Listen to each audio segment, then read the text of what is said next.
Welcome, everyone, to Latter Daily Digest. We honor creators, and the creator we're honoring today is really John Dehlin.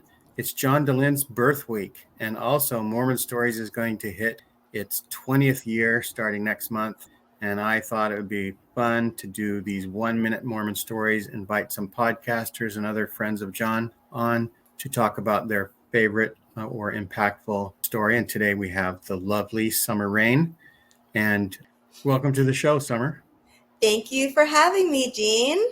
And happy birthday, John. I heard it's your 35th birthday. I think that's what Wikipedia says. So you go with yourself. That's right. Well, I'll just say he was 35 when he started Mormon Stories, and he hasn't aged a bit, we'll just say. Yeah, just aging backwards. What series is impactful for you that we're going to talk about today?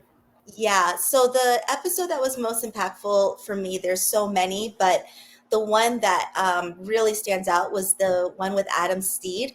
Once Jodi Hildebrandt and Ruby Frankie, all of that stuff broke the news down in St. George area, and he came out and spoke about his experience with Jodi Hildebrandt, but his experience with the Boy Scouts and the church and the abuse that went on, and how he was able to pretty much fight the system up in Idaho and get some laws changed. And that was just incredible to me. So yeah, so I'm we'll have you read this little synopsis I have, and then we'll get more into like where you were when this story happened and in your life and what was going on. So I'll have you read this part right now. Okay, so the description for this episode is Jodi Hildebrandt destroyed my life, and it was Adam Paul Steed, Mormon Stories Podcast episode 1809. This episode of the Mormon Stories Podcast, hosted by John Dehlin, features an interview with Adam Paul Steed. Adam shares his harrowing experiences with Jodi Hildebrandt, a Mormon therapist, and the impact she had on his life. The episode discusses the scandal involving Ruby Frankie, a popular Mormon YouTuber or member of the Church Jesus Christ of Latter-day Saints YouTuber, and her association with Jodi Hildebrandt. Adam recounts how Jodi's unethical behavior led to his expulsion from BYU and the destruction of his credibility. He also talks about his efforts to hold the Boy Scouts of America and the Mormon Church accountable for systemic child sexual abuse. The interview highlights the dark and sinister aspects of Jodi's manipulation and the broader issues of abuse within high-demand religions. That's a good synopsis. Oh, I can't hear you. And one thing that's interesting about this story is that for some reason, Adam Steed had mentioned some names and some stories that people didn't like, and so lawyers said take it down. And so John Dehlin actually took it down, but it still exists if you do a search properly. And I'm going to include where you can find the episode. And it's some guy who believes that, truth shall be out there and shouldn't be changed. And it's actually called Conrad Rogaw's Truth and Law channel. He has 1,500 subscribers, and he has it up. And so that's pretty exciting that it's available still. Yeah. He says he's going to leave it up until Adam Steed asks him to take it down. Wow. Well, I know when you asked me what my favorite episode was, I said the Adam Paul Steed episode, but let me know if you can't even find it, because I know that it was taken down because of some legality stuff. So I was so surprised when you said that you found it, because it's one of my favorites. Yeah. And so let's see. It was about a little over a year ago, wasn't it? Close to it? Yes. It was a little over a year ago. Yeah. Because we're already in August. How did that impact your life the day you heard that story?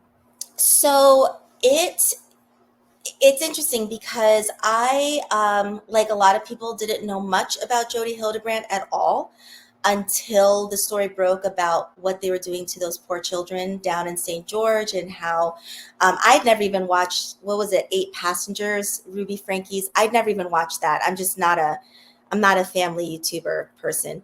So I didn't know much about them, but Adam's story resonated with me because of the Boy Scouts of America and what happened with him with the abuse that he dealt with when he was younger within the church because of the Boy Scouts of America program, and then how he was able to, with his father, kind of fight the system and change laws in Idaho because they had some very archaic laws, and he was able to say, yeah, you know what, this is not appropriate, and we're going to switch those over and change those. So I thought that was incredible. I grew up in Pennsylvania, and there was someone in our ward who was a Boy Scout leader. He was in their perversion files, whatever, I forget what they call those, but he was flagged with the Boy Scouts of America.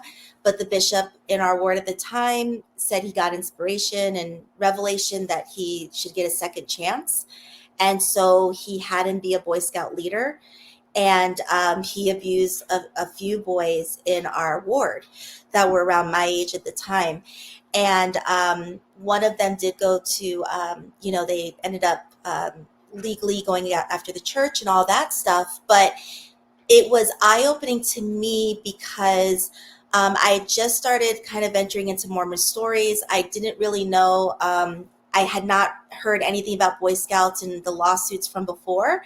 So to hear that somebody had the same exact experience that I had seen happen in Pennsylvania was kind of mind-blowing, because we were told in Pennsylvania this is a very isolated incident. This doesn't really happen. This person was a predator and he's bad, but this doesn't really happen.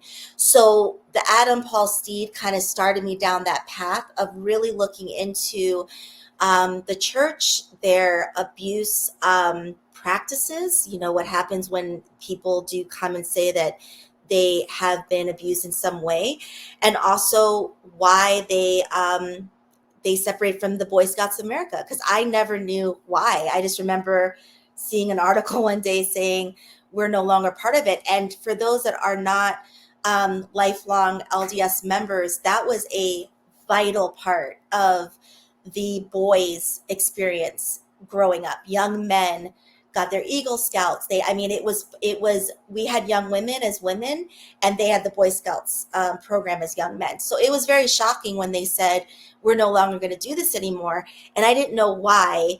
But then to hear what Adam went through, and then to hear how there was a lot of retribution that kind of followed him through BYU.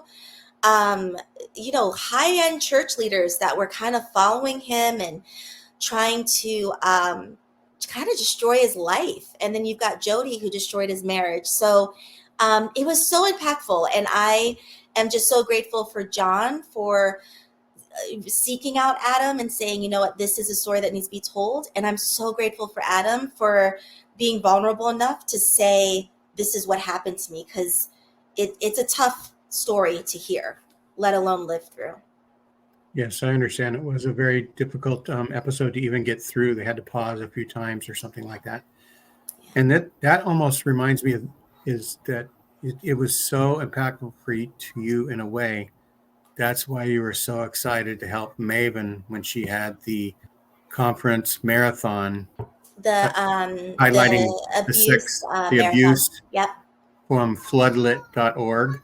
Yes. And so I was so grateful that you were able to help Maven pull that off. Yeah. And that was a big part of that. I think Mormon Stories had started kind of gaining speed with not only Jodi Hildebrandt, but the Boy Scouts of America, if I can remember that correctly. John started doing a lot of episodes about the Boy Scouts of America, the lawsuits. He had done them before, but I feel like he had really picked up on that again.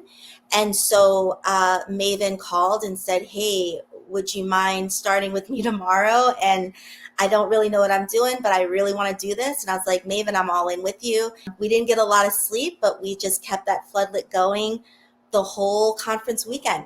General Conference slept and we kept going. So yeah, it was really cool. I was so proud of you women. I helped a very teeny bit, but the biggest part I helped with was getting you guys getting you connected with Maven, together. I think. Then you were able to help us with our show, and you and I were able to interview RFM, put Latter Daily Digest on the map. And here we are a year later from So Sunstone crazy. when we'd already met, but you met Michelle. And Yes. so we just hit over 1,000 subscribers, and now we're to 1,100 already. Just boom, boom, like that. Incredible. No, it's incredible. It's so incredible. And Jean, I'm so proud of you because you have just said, I'm going to make this happen. I'm going to, stalk these people. I'm going to make sure they come on my program and know that this helps them have a voice. And it's been awesome. It's been awesome to see it. And that's right. It was last Sunstone. We just had Sunstone, for those that don't know, like 2 weeks ago, 3 weeks ago. And it was Sunstone of 2023 when Jean said, you know what? I'm thinking about this podcast. Let me know what you think. I'd like for you to come on here and there. And Maven's would be a co-host too. And now here we are celebrating John Dehlin's birthday. That's right. And I remember predicting that this year was going to be summer all year long. You did say that. Yes. And I could tell that you had star quality and you were going to be able to let your light shine, we'll say, all this year. And it's been great to see you popping in here and there on Mormonism Live and on Mormon Stories and other places. Happy birthday again to John. 10 years ago, I was 55. Remember those days fondly.